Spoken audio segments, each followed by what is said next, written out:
En Belgique, comme chez nos voisins, il faut porter la ceinture aux places qui en sont équipées. C'est simple à retenir. Mais pour les enfants, ça se complique un petit peu puisqu'il y a la question du siège auto. Quel siège choisir et jusqu'à quand? Rappelons tout d'abord la règle générale qui dit que les enfants de moins de 18 ans et dont la taille est inférieure à 135 cm doivent être transportés dans un dispositif de retenue pour enfants qui leur est adapté. Donc, un premier point important, c'est de connaître la taille de votre enfant puisqu'il ne pourra en principe pas porter la ceinture seul tant qu'il n'aura pas atteint 1,35 m. Tant qu'un enfant n'a pas atteint la taille d'1,35 m, il doit donc être transporté dans un siège adapté à sa morphologie. Et il faudra nécessairement changer de modèle puisqu'il n'existe pas de siège universel. Il y a trois catégories principales de sièges. Il y a les sièges 0-13 kg, donc pour les plus jeunes. Puis il y a une deuxième catégorie qui commence à partir de 9 kg et qui peut aller jusqu'à 18 kg.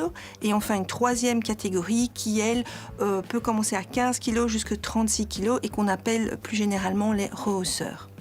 De manière générale, il y a deux choses auxquelles il faut être vraiment attentif. C'est qu'il faut bien installer le siège dans la voiture elle-même.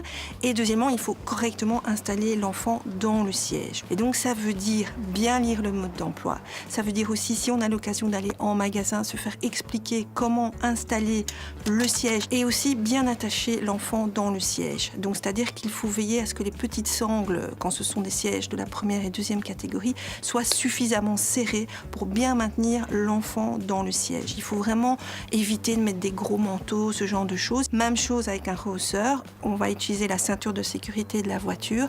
On va veiller à ce qu'elle soit bien proche du corps de l'enfant et évidemment éviter qu'elle soit tordue. Il faut qu'elle soit parfaitement plate et tendue. Les enfants peuvent toujours voyager à l'avant, sauf s'ils voyagent dans un dispositif de retenue dos à la route et que les airbags avant ne sont pas désactivés.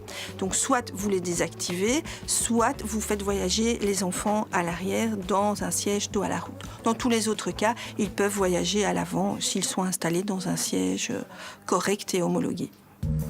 Notez qu'on recommande aussi d'utiliser le plus longtemps possible les sièges dos à la route, car ils offrent en moyenne une protection plus grande que les sièges face à la route. Face à certains problèmes pratiques, la réglementation a dû s'adapter et proposer quelques exceptions pour les familles nombreuses et le covoiturage exceptionnel. S'il est impossible d'installer 3 dispositifs de retenue à l'arrière, l'enfant qui a plus de 3 ans peut voyager seulement avec la ceinture de sécurité. Mais n'oubliez pas qu'il est toujours possible aussi de faire voyager les enfants à l'avant, c'est parfois plus sûr. Deuxième exception, sur des courtes distances et de manière exceptionnelle, si vous devez transporter un enfant qui n'est pas le vôtre, vous pouvez également le transporter sans dispositif de retenue. S'il a plus de 3 ans, il doit alors uniquement porter la simple ceinture de sécurité. Mais essayez d'éviter ce cas autant que possible en demandant aux parents de vous prêter le rehausseur ou en ayant un à disposition de manière supplémentaire. L'enfant voyagera dans de bien meilleures conditions de sécurité. En dehors de ces deux petites exceptions, il vous suffit de retenir qu'un enfant de moins d'1,35 m doit être correctement attaché dans un siège adapté à sa morphologie. Vous pouvez aussi placer un enfant à l'avant, mais s'il est installé dans un siège dos à la route, l'airbag frontal doit être impérativement désactivé. C'est trop dangereux en cas d'accident. À la semaine prochaine et d'ici là, bonne route!